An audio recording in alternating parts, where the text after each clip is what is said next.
The brunch crowd hums with low conversation, the clatter of plates punctuating the soft jazz from the speakers. I move through it all with the practiced rhythm of a waitress who knows this place like the back of her hand, refilling water glasses, balancing trays, memorizing orders. The smell of scrambled eggs, buttered toast, and freshly brewed coffee is comforting in a way that nothing at home ever was. It smells like control. It smells like work I can own. Then I see them, Mom and my sister, entering the restaurant. My chest tightens, a familiar coil of anticipation and dread. Mother's eyes scan the room, immediately landing on me. She's immaculate, polished, as though stepping into a scene she owns by default. My sister trails behind, oblivious to the tension I feel, laughing lightly at something my mother said. "Oh, we didn't realize you worked here. How embarrassing for us." Her voice carries far enough to touch 6 other tables, a calculated projection of superiority.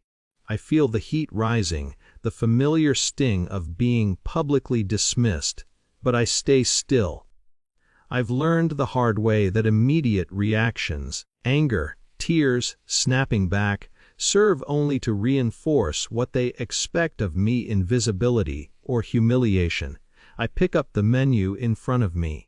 4 words have been rehearsed in the silence of my shifts, in the pauses between orders, when I imagine these encounters in painstaking detail.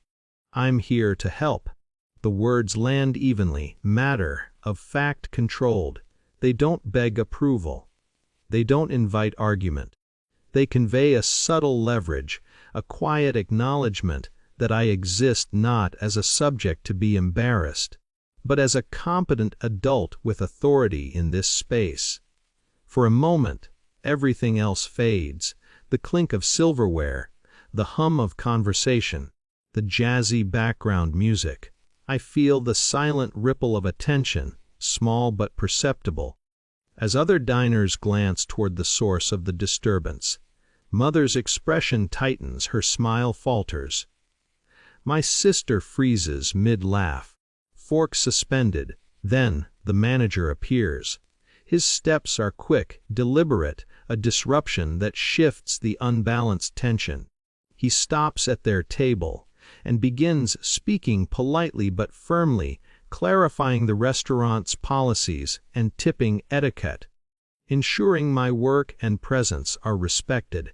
I watch from a few feet away, focused on keeping my posture steady, my expression neutral. The shift is external, and unmistakable authority has intervened, and for the first time in years, the power dynamic at our family table is visibly altered.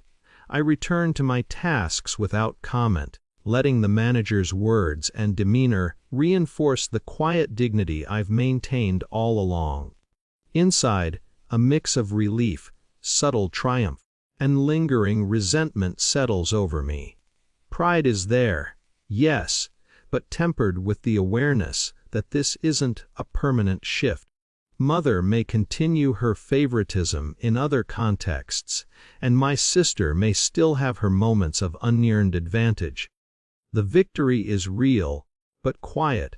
It's earned in restraint, in professionalism, in patience. As I refill a water glass, memories drift: the overlooked birthdays, the forgotten Mother's Days, the quiet sacrifices, the invisible labor. I recall moments when I wanted recognition, moments when I craved acknowledgement for simply existing in their world. And yet here, now, I hold my dignity intact. It doesn't need validation from them to exist. That lesson has finally been learned. I glance toward their table again. Mother's gaze avoids mine, her lips pressed into a thin line. My sister fidgets with the menu. The casual superiority she usually carries diminished, replaced by uncertainty. Their world has shifted in this small, precise way, and I recognize it fully. not because I sought revenge, but because competence, calm, and authority can speak in ways words alone cannot. Orders continue to flow in and out. I move with ease, attentive to the rhythm of work, aware of the subtle social dynamics around me. Quiet satisfaction blooms in the awareness that I am seen on my terms, not theirs. Recognition has been granted, not as a gift, but as a consequence of my own diligence and the authority of my environment.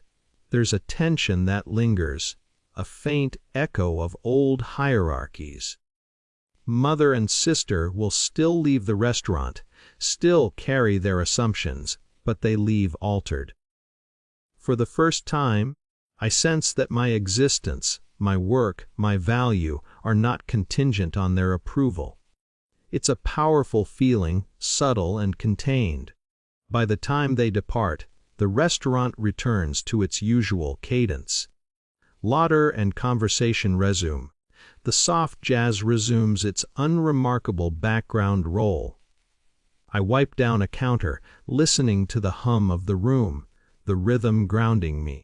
I feel a strange calm in the aftermath, a quiet acknowledgement that authority, when rightly exercised, has reinforced the respect I deserve. And yet, I know the future remains unpredictable. Familial patterns rarely change overnight. Mother may still favor, may still dismiss. My sister may still stumble through life with that unearned confidence. But I hold the knowledge that dignity is mine to command, internally, regardless of the external dynamics. I can maintain it quietly, professionally, without shouting or demanding acknowledgement. I glance once more at the door they exited through, empty now, sunlight streaking across the floor. I inhale deeply. For the first time in a long while, I feel the edges of past invisibility softening. The power shift was real, precise, earned, not a spectacle, not a revenge, but a small, undeniable truth. And that truth, carried quietly, is enough. I return fully to my work, balancing trays, taking orders, refilling glasses. Victory, if it can be called that, is understated but real. Authority has intervened, dignity has been preserved, and I remain intact, capable, and unbroken. The day continues unremarkable in most ways, yet profoundly different for me.